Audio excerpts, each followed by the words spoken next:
that it is bad business. Some of us hold one another in our minds because we assume or we think, and rightly so, that one group is out to be able to annihilate another. So I am requesting that we all come in the hall. We'll spend the next few minutes seeing how we can x-ray the process. And again, just to take me back to what I said yesterday, we can build all the ranches we want in the world, but if there's no healing that truly opens an opportunity for us to have an honest conversation around the challenge of security and agriculture, and in this case skewing it to livestock production, we might end up just maybe occupying the same branches ourselves. So this is our opportunity to hear and better understand the dynamics of livestock production and the security challenges. Thank you so much, distinguished panel. Thank you so much to the representative from the All Farmers Association. I'm sorry for putting you on the spot. Maybe a quick round of introductions. Let's know us all in our own capacities and then we will begin. So a quick introduction, your name again, sir. Thank you, Mr. Moderator, members of the panel, and the General House. Well, my names are CSP Geoffrey Obey, retired. I'm the State Deputy Commander, Benue State Civil Protection Guard. I am here representing my commander, Captain Ayuma Jobi. Thank you. Thank you very much, sir. Pass the mic that way. Good afternoon. The moderator, the panel members, the audience in general. My name is ACP Ephraim Andrew Boya, the officer in charge of veterinary section of the Nigerian Police Force, Benue Command. I am here to represent the AIG Zone 4, who is unavoidably absent and is by name AIG Zachariah Ferra, FDC. And also, in extension, I'm also representing the CP, Benue Command, who is also unavoidably absent because of existing other activities. And his name is CP Hassan Stephen Yabanet, PSC Daga. Thank you. Thank you very much, sir. Good afternoon, moderator, members of the panel, and everyone present here. My name is Engineer Tehimba Namko. I'm a member of All Farmers Association of Nigeria, AFAN. I'm an ESCO member. I am the Assistant Financial Secretary. My chairman, Pastor Peter China, is not here. So I'm standing in for him and for AFAN. Thank you and God bless you all. Thank you very much, sir. Good afternoon, everyone. My name is Bello Aliu Gotomo. I'm the National Secretary General of Mieti Allah Cattle Breeders Association of Nigeria. I represent my president, Baba Usman Yelzama, Kapita Yelzama, who is unavoidable absent. Thank you very much. Thank you very much, sir. Thank you so much, distinguished panel, for the introductions. I want to begin from home. The governor, not too long ago, launched the Benue Civil Protection Guard. And we all agree that for anything sustainable to happen, peace is the basis upon which it will be built on. How would you say this initiative has helped in achieving the agenda, sir? Yeah, once again, thank you very much. Like you rightly said, the governor of Benue State, His Excellency, Reverend Father Dr. Hyacin Dumomalia, recently, precisely on the 14th of December 2024, inaugurated the Benue State Civil Protection Guard. Of course, like you know, the Benue State Civil Protection Guard is an option from the Benue State Volunteer Guard and Benue State Livestock Guard. Now, when he came on board, there were a lot of hue and cries that the two bodies should be scrapped. And His Excellency in his wisdom said no, if you have about 4,000 able-bodied young men who were trained, who were employed, and who were working for the state government, and he said because the other government has gone, you want to scrap them, you end up compounding the insecurity problem of the state. And so he looked at it and said, let's screen them. Those who are good, we can bring them in and give them a better name. And that's exactly what he did. He now brought some members from the Volunteer Guard and the Livestock Guard. They were screened by both the DSS and the Nigeria Police Force. Those who couldn't scale through, either because they were members of scrupulous activities, some cultists, some ex-criminals and convicts, they were dropped. Those that passed the screening were eventually brought in, launched, and named the Benue State Civil Protection Guard. Now, the duty of the Benue State Civil Protection Guard is this. They are first responders. What do I mean by that? What that means is that wherever you have security challenge or security problems, they are supposed to be there first because we are in all the 23 local governments of the state. Because these were grassroots security men from the Volunteer Guard and the Livestock Guard who were brought together. Of course, after the launching, they were also sent back to go back and man their posts. And that's exactly what they are doing. They are first responders. When there are issues, when there are crises, we respond first, hold the ground for the conventional security. That is the police, the army, and the DSS to come in. And I think they are doing that effectively. That's why you have the level of relative peace we have now. Thank you. Thank you very much. I would pass this conversation to Afa. You represent conventionally, because we were saying and we have argued and agreed that crop production seems to have the shine up until yesterday. And I see the audience agreeing. How are we moving past ensuring that the huge gap, production gap that exists? And let me paint this picture this way. We are saying that there's huge competition between a lot of raw materials that humans are consuming and also animals are consuming. One of our panelists here on stage, Professor Shah, who made that point very clearly. So while we also move to alternative options of feed ingredients for the conventional soybeans and maize, are there options or strategies in place that AFAM is even putting to ramp up production to say that instead of saying let's produce what we're producing to cause too much pressure between animals and humans, we have surplus to go round for everyone? Let's start with the conventional. Thank you very much. You know, this present ESCO AFAM came on board precisely on the 27th of November 2024, a very short time. But having in mind that we want to achieve what you're asking me now, between that time, that November last year, this where we are now, we have conducted elections in all the local government, the 23 local government areas, and in all the council wards. And because we have just come in, money was not on ground, but with that background, that mindset now, we have started a pilot dry season farming, which is the first in Benue State.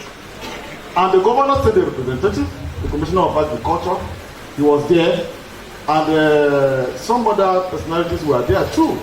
So we want to ensure that there is enough food production with this present ESCO. My chairman, Pastor Peter China, who is not present here, and together with the ESCO, we want to make sure that the dry season farming has become something that will stay in Benue State.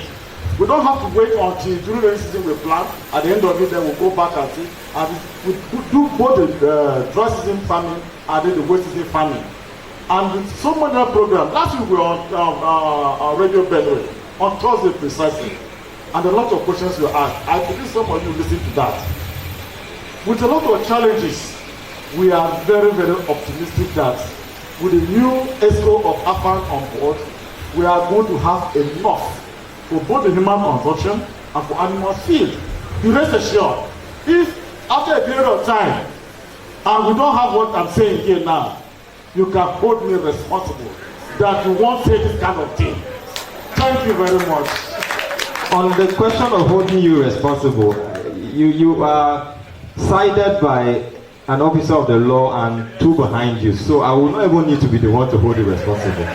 Thank you very much. But still staying on the conversation of challenges, let us narrow down to the big elephant in the room. Few weeks ago, or some days ago, we had challenges around, we watched videos online where we saw cattle moving, we saw, cassava plants being uprooted from the ground, several challenges.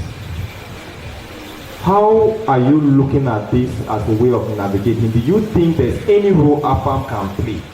And when you answer that, I would now translate to your right to know better if indeed there is a way out around this challenge. Because like I said, if the peace is not guaranteed, capital they say is an offer. Thank you very much. You mentioned something here that is very, very key. You mentioned that there are some people that are finding it very difficult to forget their past.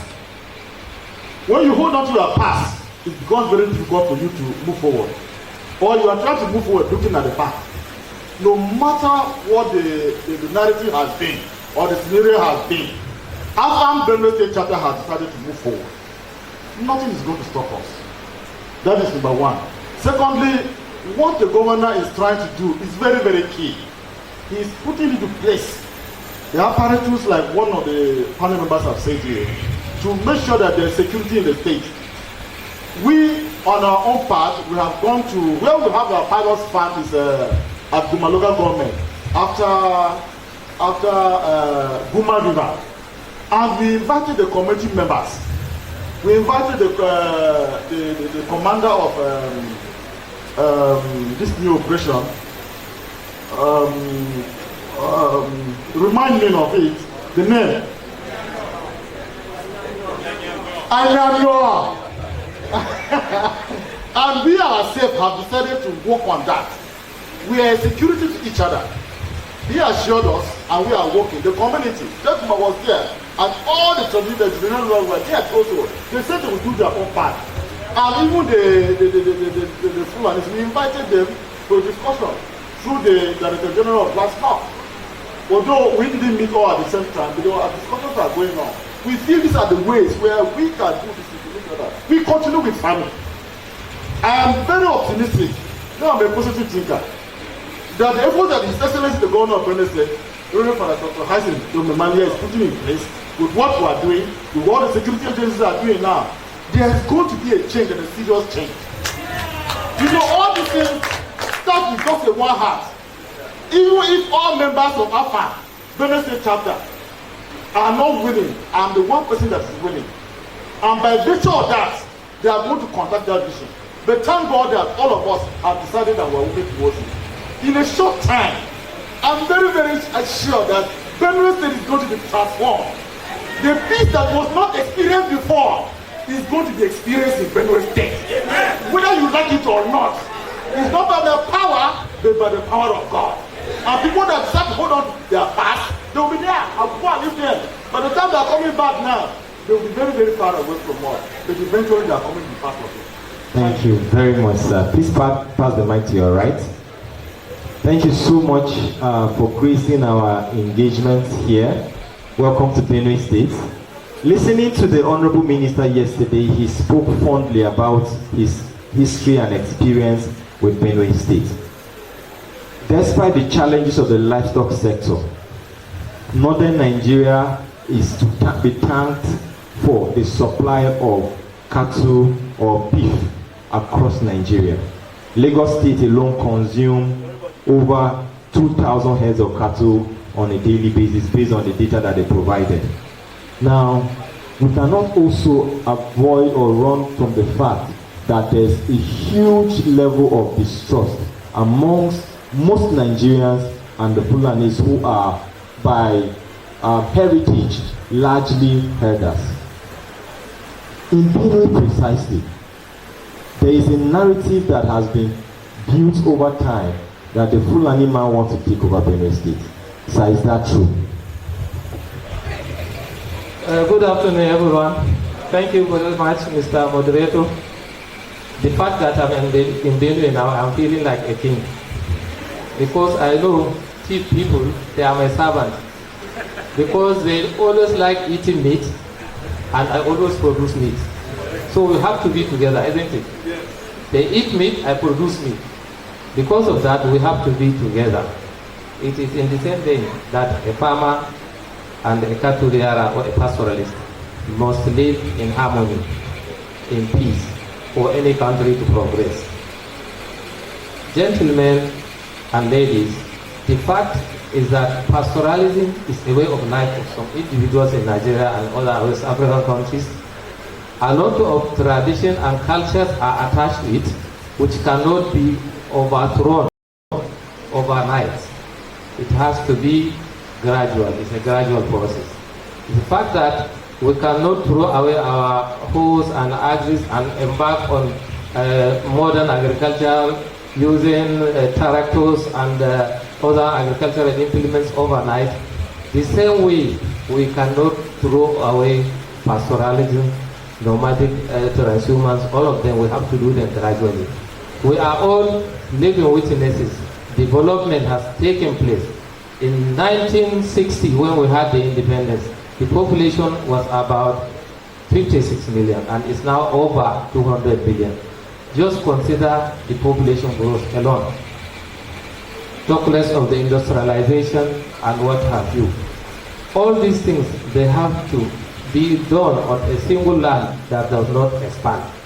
The usual size is there.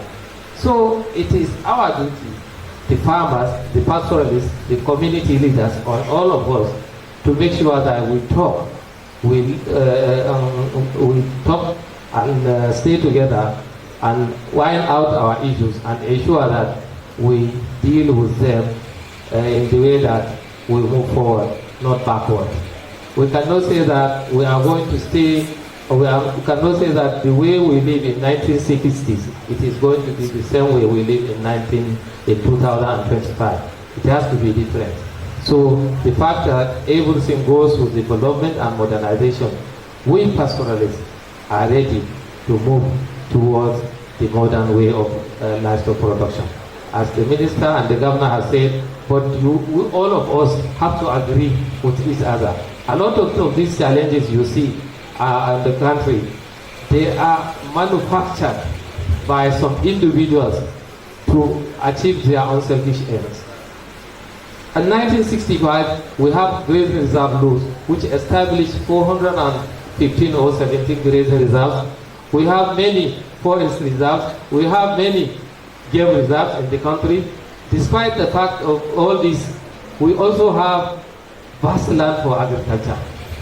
In Benue State here, it is on record that we have 10 state grazing reserves. I don't know whether they are existing now or they are not. So that means that there is provision for pastoralism, for livestock grazing, and for farming. So a farmer has to produce his crop, and the crop residue has to be used by the pastoralist, the livestock owner. It is in that way that we are going to develop. But if you say you don't want to see a farmer in your environment, and the pastoralists don't want to see a pastoralist in his environment, that means we are not ready to live together, and development will not come, because peace that we expect to have in a particular place will not have it.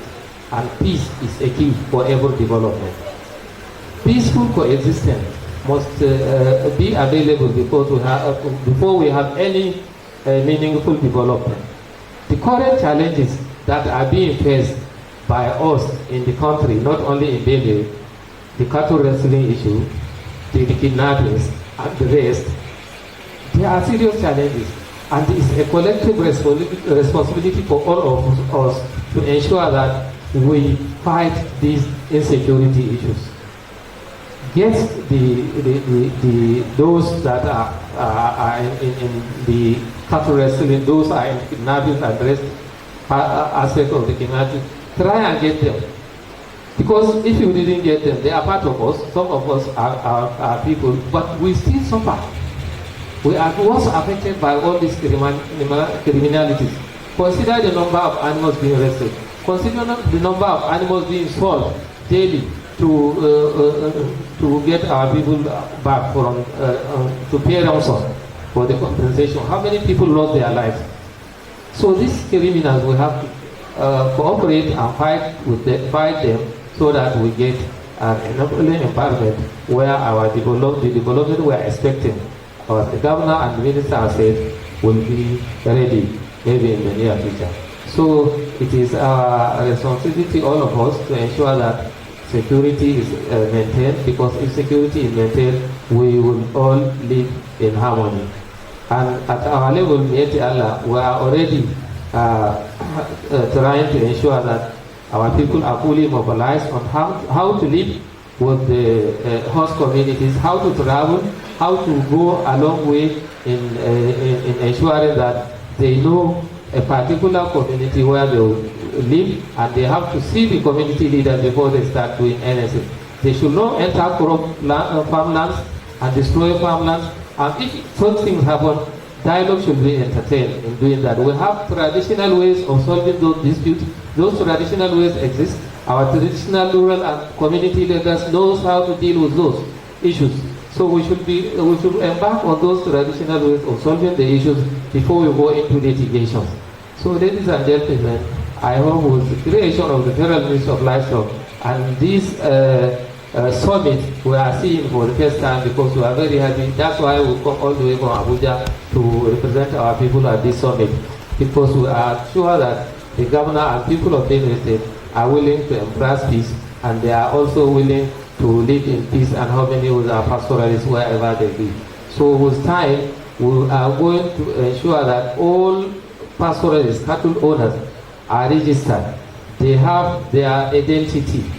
If possible, they must have an international transhuman certificate which will give them the identity, show where they come from, where they are going, and the breed of their animals, the vaccination status, and all the information they require. They must have national identity cards so that we know where they are. Those that don't have, we know they are criminals. So we are going to join hands and deal with them. Thank you very much for now. Thank you so much for not only responding, but giving us, yes, to you, sir. Yes, for giving us more context in the efforts being made to rid or expose the criminals amongst us in this network to ensure that there is peace and harmony. Coming to our dear police force, one of the challenges that we have already identified and are looking for a way to contend with is prompt response, especially when challenges happen. And for the conversation of the farmer header clashes, for instance, most times when the news is out, there are already casualties. Is there a current strategy by the Nigerian police to ensure that in terms of information gathering, the process is more proactive rather than reactive, so that the needless loss of lives that happens when some of these situations are encountered is prevented? Over to you, sir.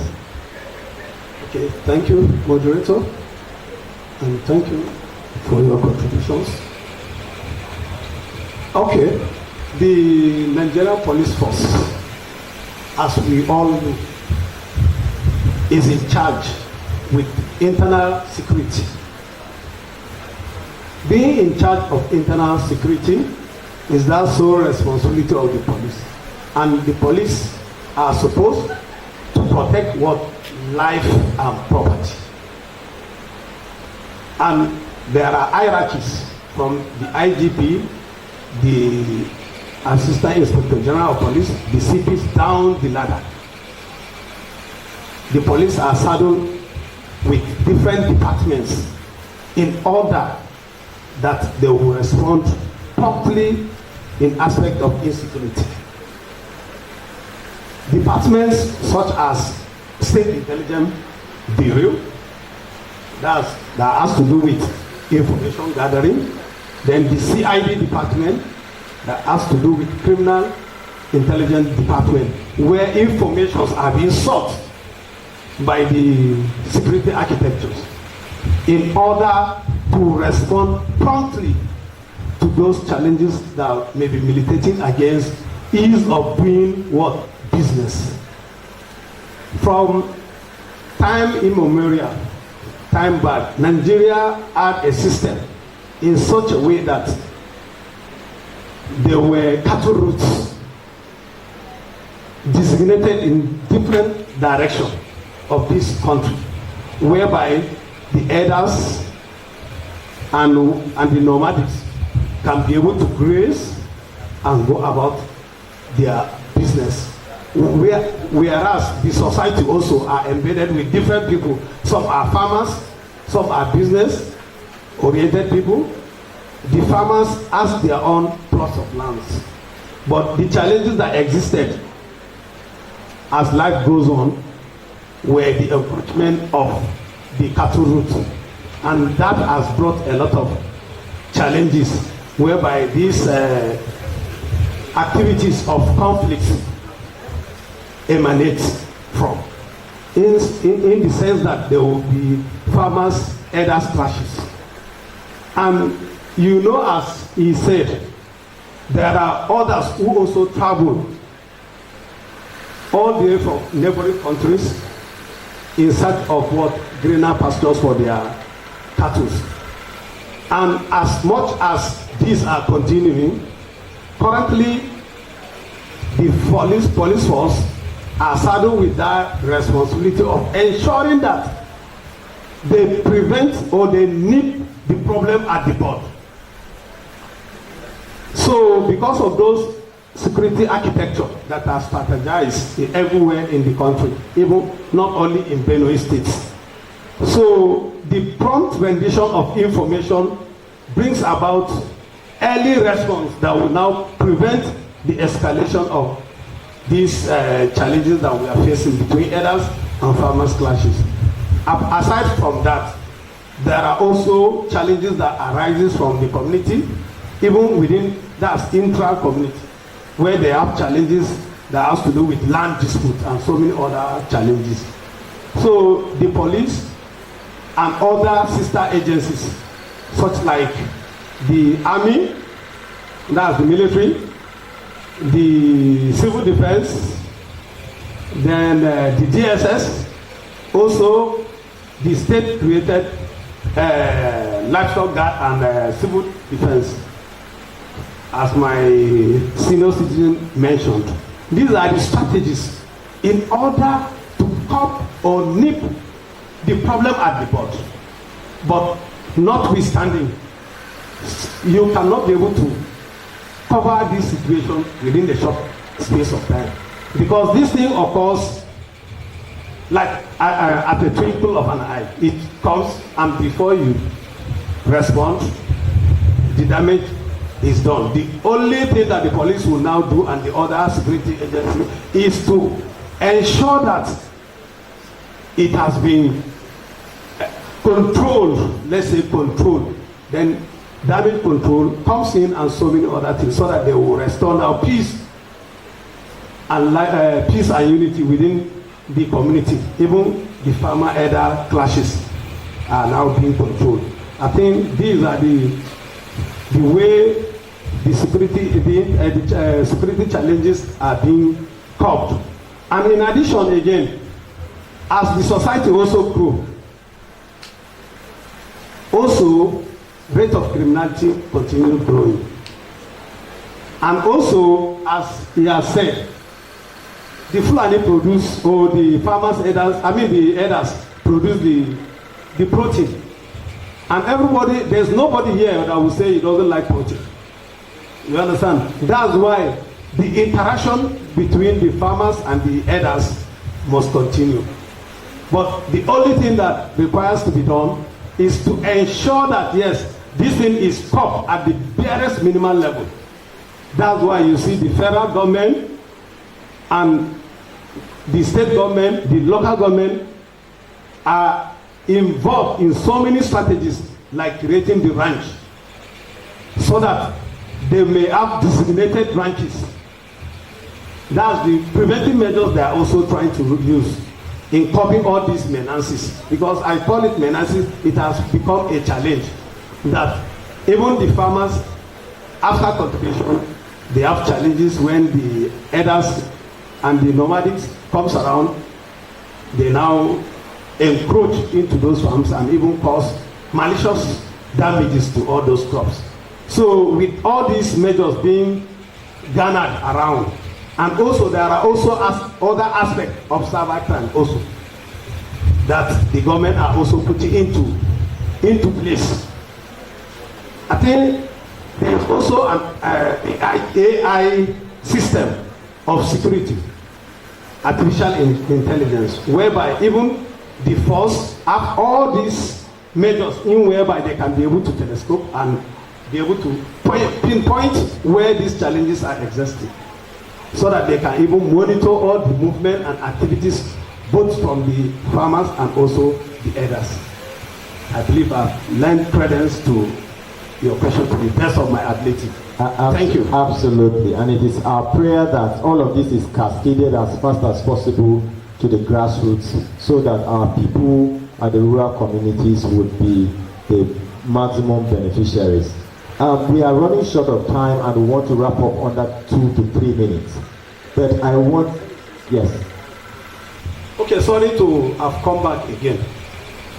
I will also want to say I will commend the present governor for taking so many measures also to augment the effort being placed by the security organization, especially the police. I think the governor has done so much justice by providing vehicles. This is one of those things that will enable the policemen to even reach those points where those challenges have existed. I think there's no any local government that they will say they don't have any hillocks that is given by the current governor, who is working assiduously with all the security organizations to ensure this thing goes on successfully and to tap it more.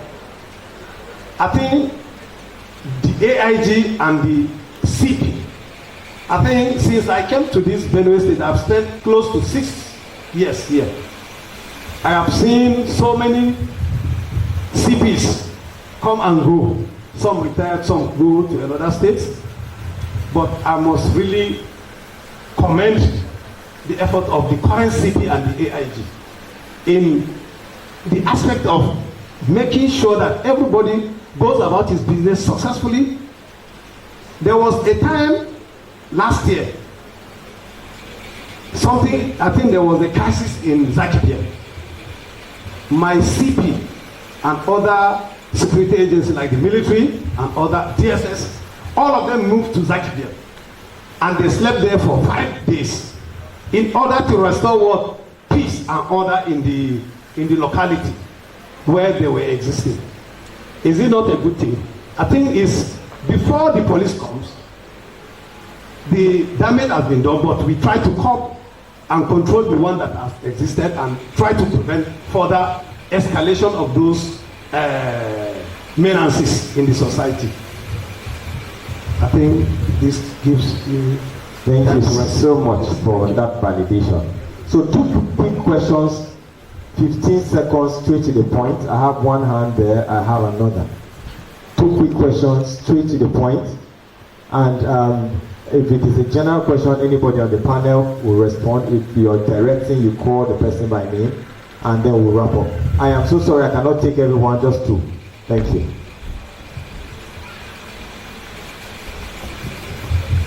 Good afternoon, the panelists, the organizers of this event, and the members.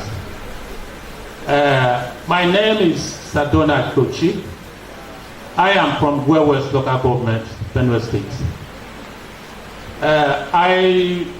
Let me first of all put it to the Deputy Commandant of Civil Protection Guard that there's no relative peace, as you earlier said.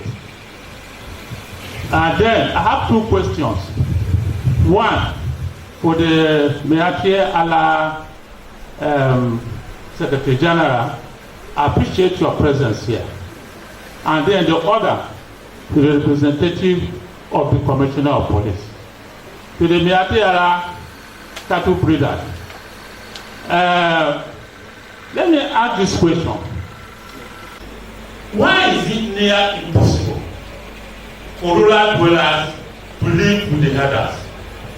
As I speak, the entire West, it is only that is West now. The rest of the world have all run away. Herders have pursued them out of their domain. It has gotten to an extent that if you run away and leave your barns, food barns, the herders will open those barns for their cows to feed on. They have consumed all of the cassava. There's no single standing cassava in West now as we speak. Without provocation, they have started killing people. As I speak to you here, yesterday 5 people were killed in West. Some others are in the hospital, seriously wounded at the point of death.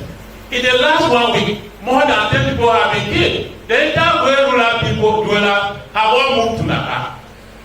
But the herders are still there. Why is it not possible for the herders, without provocation, at least try to live with it? At least we have left there. Recently, one of the herders got to my mother's farm. They opened up the yam farm and started eating the yams. Then, my brothers at home pursued them. They ran away, they arrested one of them. They brought them, the DPO in Accra called me. While he was told the farm belonged to me. He said he was bringing those people to Macaulay. I said, how are you sure if we bring them to Macaulay, they will come? He said they will come. I said, don't worry. He brought the young man to Macaulay. See, I did here. The following day, I got there. One of your Ado of Benue was here yesterday. I'm surprised he's not here today. He came. I now asked him, why are you people behaving like this? They said they had come to give me $1 million. I said, you give me $1 million. Are you sure you have more money than myself? Between me and you, who will give each other money? He said, okay, I didn't know. I said, it's not the money you give me that matters. Live with the people in peace. I will not collect this money, but then, where is the adult from West? Because I want to see him and ask him why he's behaving his people are behaving the way they are behaving. And then the father of the boy that was arrested didn't come. I put it to the adult in Macaulay. I told him, look, this boy did what he did because he has been burdened by his parents. The parents if the parents had told him that don't go into anybody's farm, he wouldn't have done it. He was doing it deliberately when he saw people coming and run away. So I also want to see the father of that boy. They should come to the police headquarters with the adult in Macaulay here. Since then, they refused to come. I saw the adult here yesterday. I asked him, why have I not seen you? That the 3 family men came. One of them told me, Oga, our people know they here. I said, they know they here. But then we protect their cows and protect them, and then they will not protect our own livelihood, means our livelihood. So tell me why it is impossible for peace to exist, even when there is no protection. To the police, to the representative of the police, why is it also impossible for the police to arrest these Fulani killers? Ordinarily, if I kill somebody here, the police will go after me. But the Fulani kill and walk away. Nobody follows them. They will kill, they will just see you along, they will kill you and start walking away. Nobody goes after them. Over the years, no anyone has been arrested. Tell us why that is so. Thank you, sir. Thank you so much, my dear audience. We earlier on said that this is a very, very emotional conversation, but we must be as matured as possible engaging. I will take the last question, then the panel response, and we'll close this panel. Thank you. So, Dr. Sene, very straight to the point, sir. Thank you. Thank you. My name is Sene Anante. I'm a veterinary doctor and a livestock farmer and a livestock farming consultant. My question is more directed to the Meitiala representative. You know, in this place, we don't really have crop farmers. Although in Benue, everybody is a crop farmer. So all the livestock farmers you see here, they are also crop farmers. So everybody in Benue has a bit of crop, just like almost every animal has some cows. Now, my point and my question is that, sir, I'm sure you are a cattle farmer. You are not just a secretary. You are secretary by nature of being a cattle farmer. Means you have herds. And if you have herds with your level of education, sir, I'm sure you know, if you want your cow to be more productive, you need to keep it in place and feed it properly with fodder and concentrates. This is what we have been advocating for over the years. Sir, you have spoken about grazing routes and grazing reserves. Admitted, they may have been there. They might even still be there. But do you still believe that with the current population of Nigeria, we can allow cows to move on those routes? In the population from the day those routes and reserves were created has more than multiplied over 10 times. It's not possible to still practice farming the way we did 50 years ago. If they created those reserves that time, it was because the population was still very under control. At the rate that we are growing, with the demand for crops and animals, it's not possible to carry cows from Iluguri to Port Harcourt. It's not possible. Those cows would not be productive. I'm a vet doctor, I'm an animal consultant, I'm a nutritionist, and I know that if you feed your animal and you keep it in one place, it grows. But if you feed your animals and you move it around, it uses the energy and the nutrients to move around. So the animals are productive. The only way we can find a solution to farmer health crisis is to, as much as possible, ranch as many cattle as possible. So do you believe that today there are farms within 2 hectares of land producing up to 2 million poultry? Do you also believe that within a space of 1 hectare, you can produce more than 10,000 pigs? It's possible because we invest in feeding these animals properly. Even our pigs, if we release the pigs into the society, it will be menace. Then we don't. We keep them in one place now, we feed them properly. So my own is, please, you are educated. Many of you people are educated. You should talk to your people. I have been working a lot with farmers in Kano. One of the most productive farms in Nigeria, the one giving us milk and meat, they are not talking about. And you know this. They are in one place. The minister has a family cannot teach you this farm. The minister's cows are not in the house. I'm even thinking that your own cows are not in the house. You should not allow your people to take cows everywhere. You people should train them on the right things to do. Because these cows are not too productive. Except you are telling me that cattle rearing is not a business. Because if it's a business, you really need to make money out of it. And the only way to do that is to keep them in one place or minimize their volume and feed them. I know it's going to be very expensive to do that. That is where the Meitiala Cattle Breeders Association need to start advocating for government subsidies because I know it's expensive. So instead of fighting farmers, crop farmers, I think you should put more energy in getting support from government to establish branches, to establish colonies where you can keep your cows in one place and feed them properly. Thank you very much. So let's come. Thank you, Representative. Thank you very much. So let's come back. I'm so sorry I can't take any other question. Very quickly, we'll pass the mic. Some questions were directed. We'll respond to them very quickly. Good afternoon, everyone. To the first person who said, why is it impossible to live in harmony with pastoralists? It's not impossible, my brother. There is a lot of gaps there that makes it so difficult. In the first place, we need to have a farmer pastoral conflict resolution committee at the community level, at the local government level, and even at state level. Those committees are supposed to be functioning properly.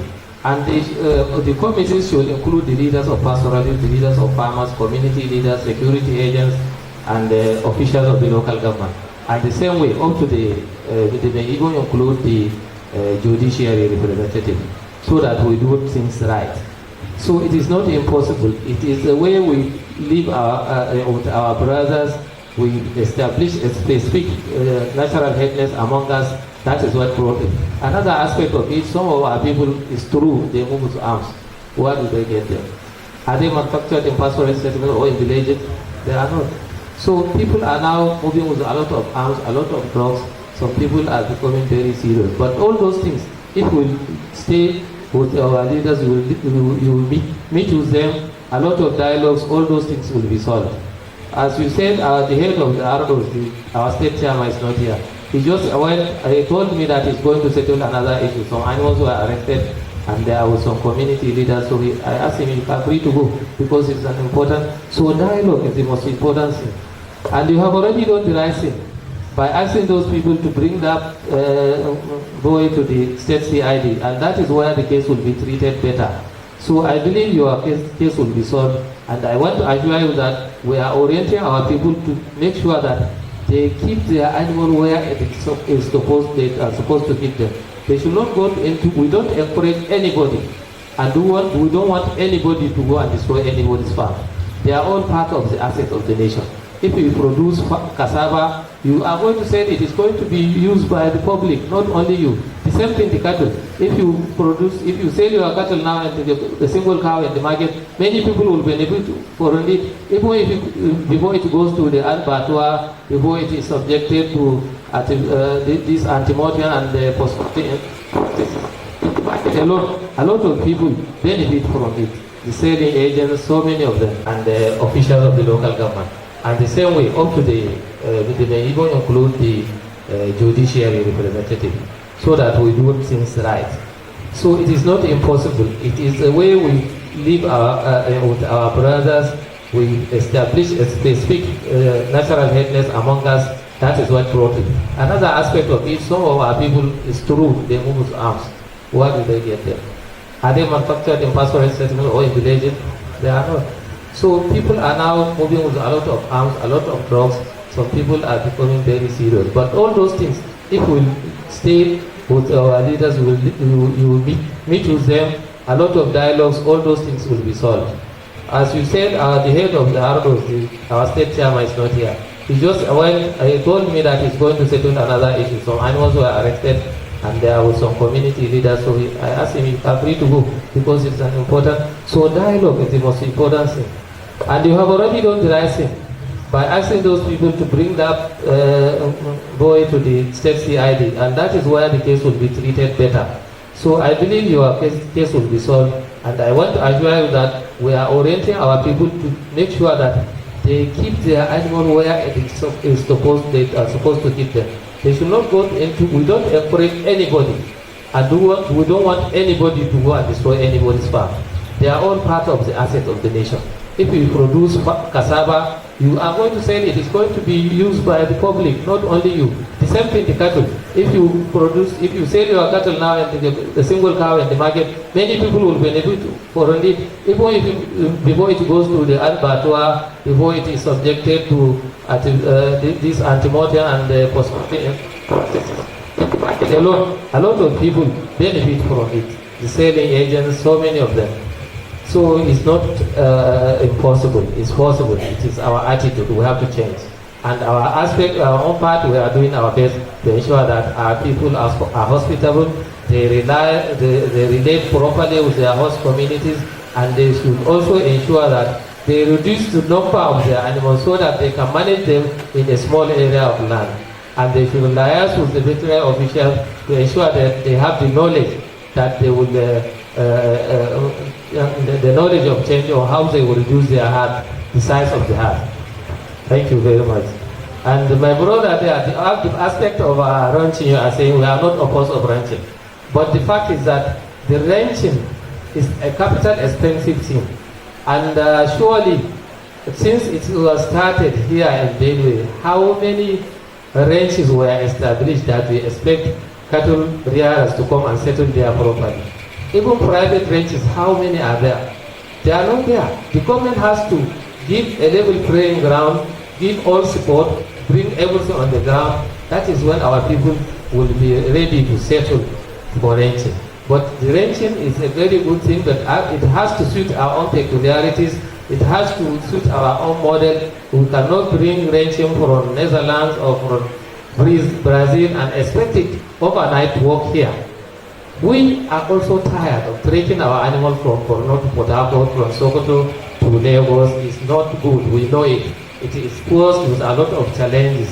But how do you settle when you don't have land? How do you go to?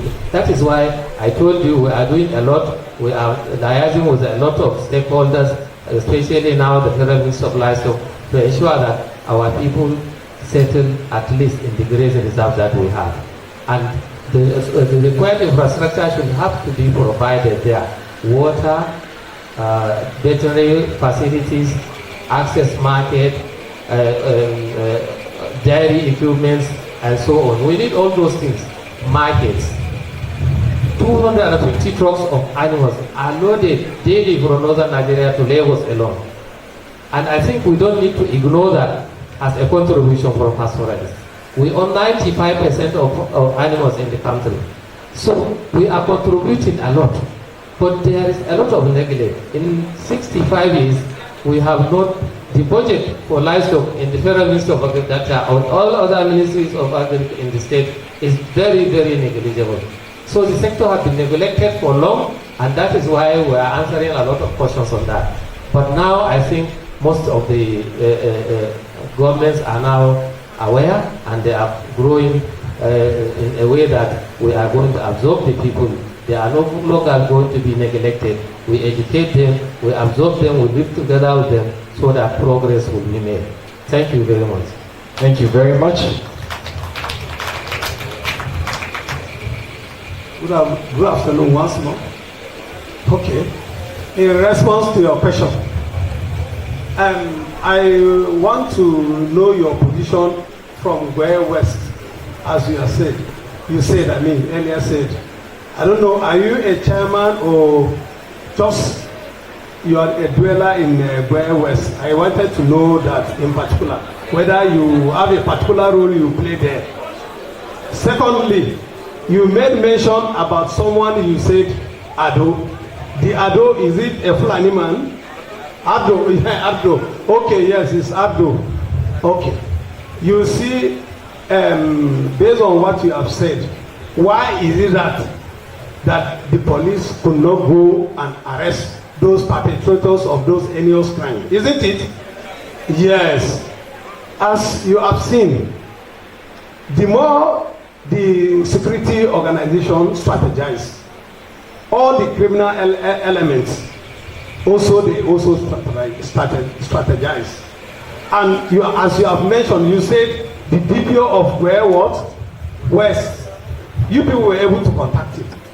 And if you are able to contact him and situation report, reach the headquarters. And you know, as usual, anyone who commit any criminality or anything or mischief or whatsoever, do you expect him to stay there and wait for you to, and wait for the security organization to respond to that aspect?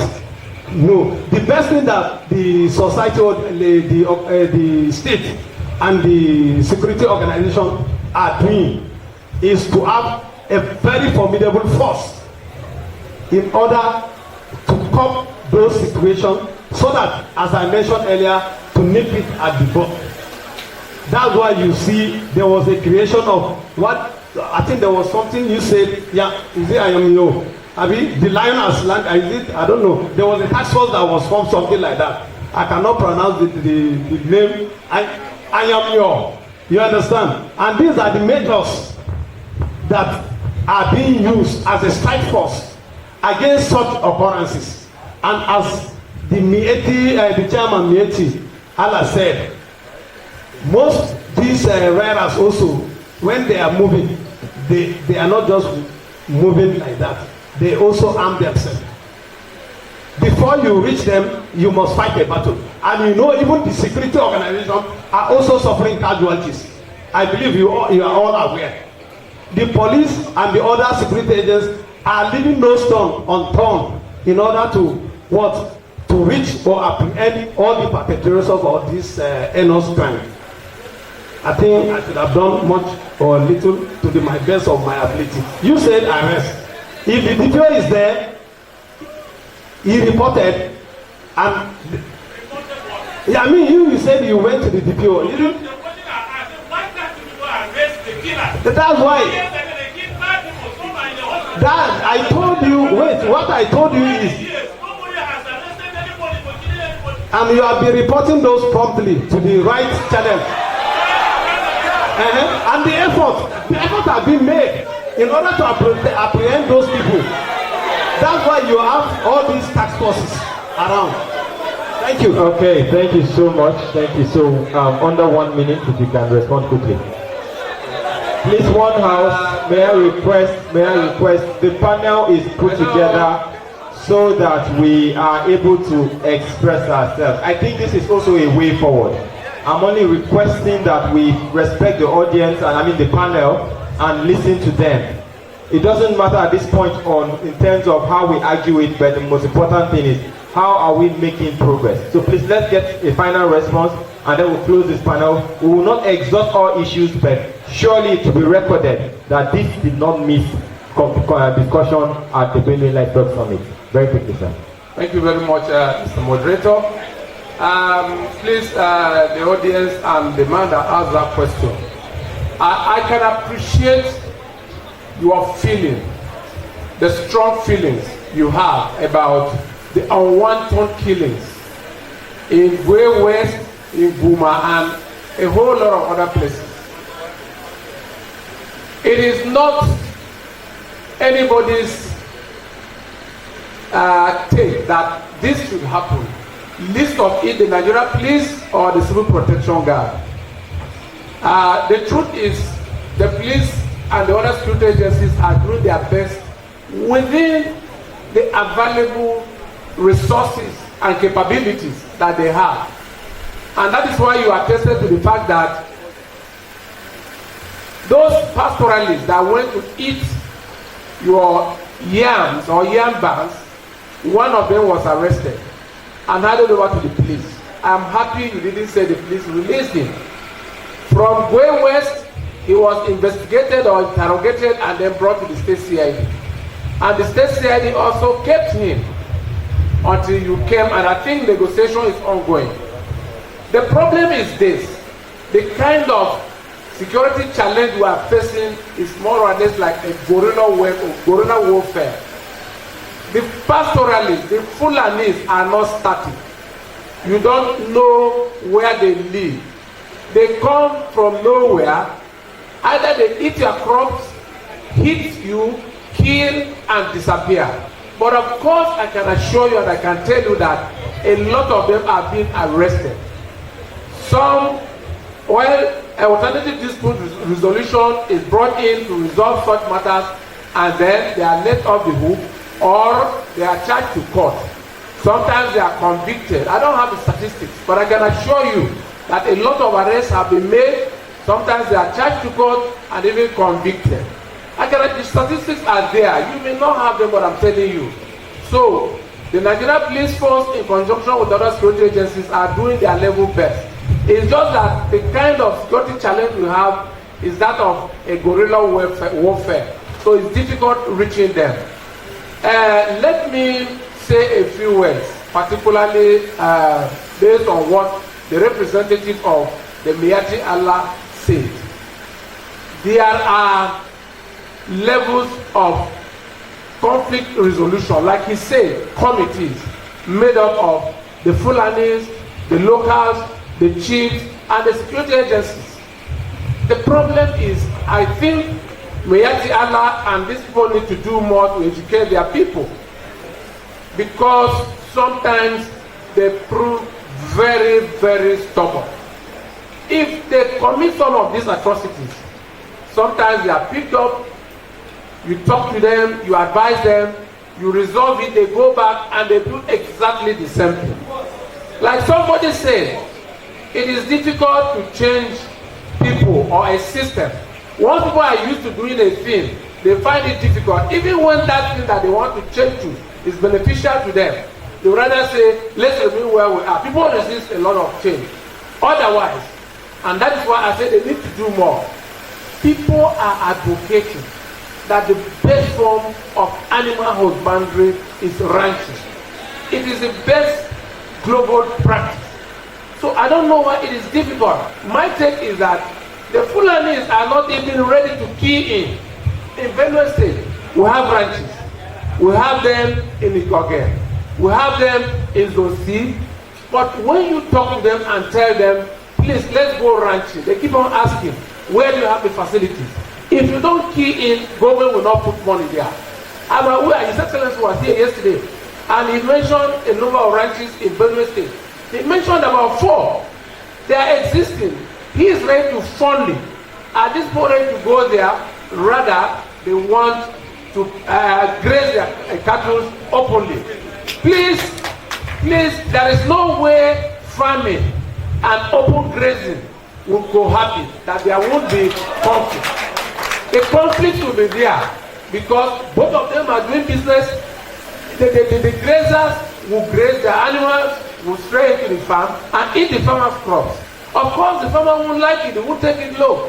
He either responds calmly or violently. We'll be talking to our people, we'll be talking to them, we'll be engaging them to ensure that at least, despite the fact that the anti-open grazing law is still in force, I want us to know this.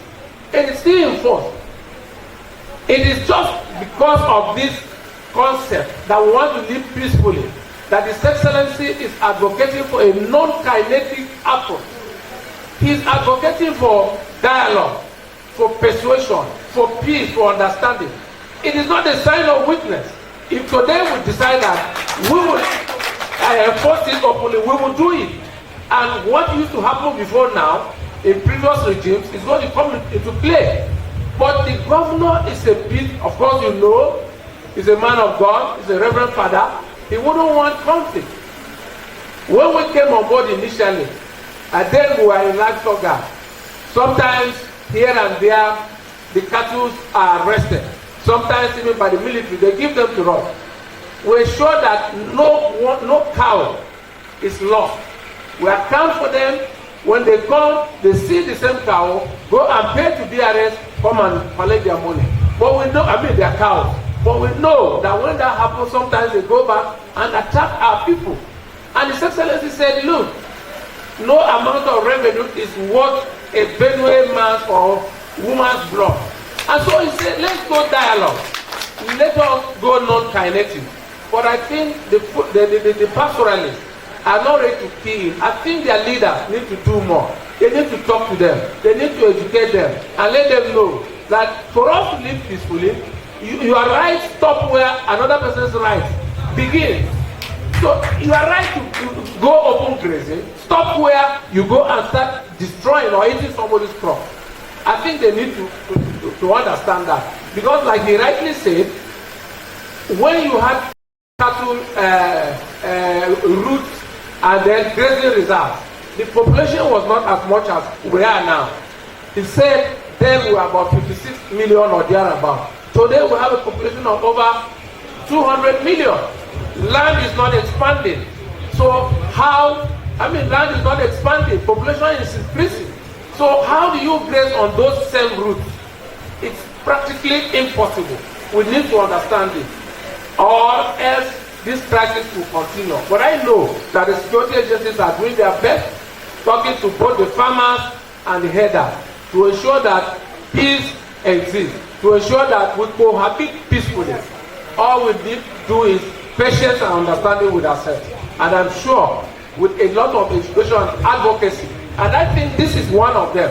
Once we keep on engaging ourselves in this kind of forum or fora, I can assure you that there will be peace, there will be understanding, and we can cohabit and live together peacefully. Thank you very much. Thank you very much. So I will pass the mic back to I would say August visitor, because we would give Meitiala and our Fulani brothers and sisters what we call benefit of doubt to say that genuinely we all want to live in peace. You came all the way to join us. You have listened to the Benue people speak very dispassionately and For some, they are speaking and they are seeing the brothers and sisters, the wives, the fathers, the mothers, who they cannot go back to their warm embrace. The message is loud and clear. There's a lot of provocation. How can we stop this? Good afternoon once again. In the first place, I want to assure you that there is progress. This government, we have confidence on the government, and the policies established in are also good for us. And we are happy to hear that there are 4 demonstration centers over 4 inches on the ground in Benue State. So I want to categorically make it clear to you, the Benue people and the government, that we are going to cooperate with the government and people of Benue to ensure that we have stopped all this cattle destruction of farms, all these killings, all this misunderstanding among us. We are ready to dialogue with the government and community leaders, the Farmers Association, to ensure that the past has been the past, and we are going to establish a new Benue, inshallah. Thank you very much. Thank you very much for those heartwarming affirmations. Are we together? What? Yes, I would give the All Farmers Association 30 seconds, and then I will return back to my thoughts and will close the panel. Thank you, sir. Apologies for giving you only 30 seconds. Please, with all sincerity of heart, if we that are seated here are saying what you are saying with one heart and one mind, there is going to be a change.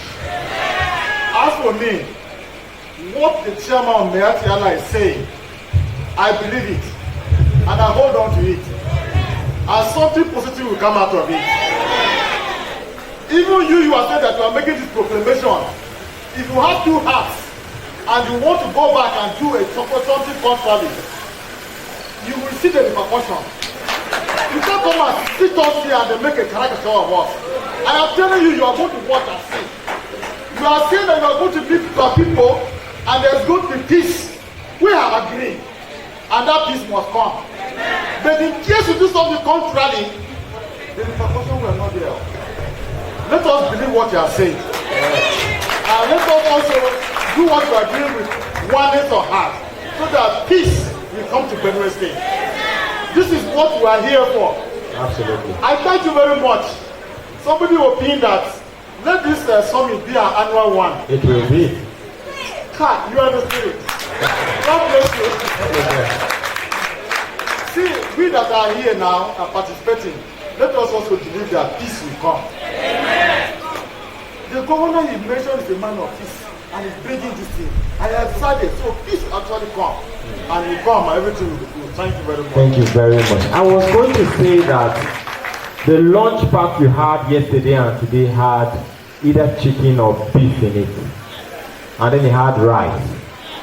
The crop farmers did their part, the livestock farmers did their part.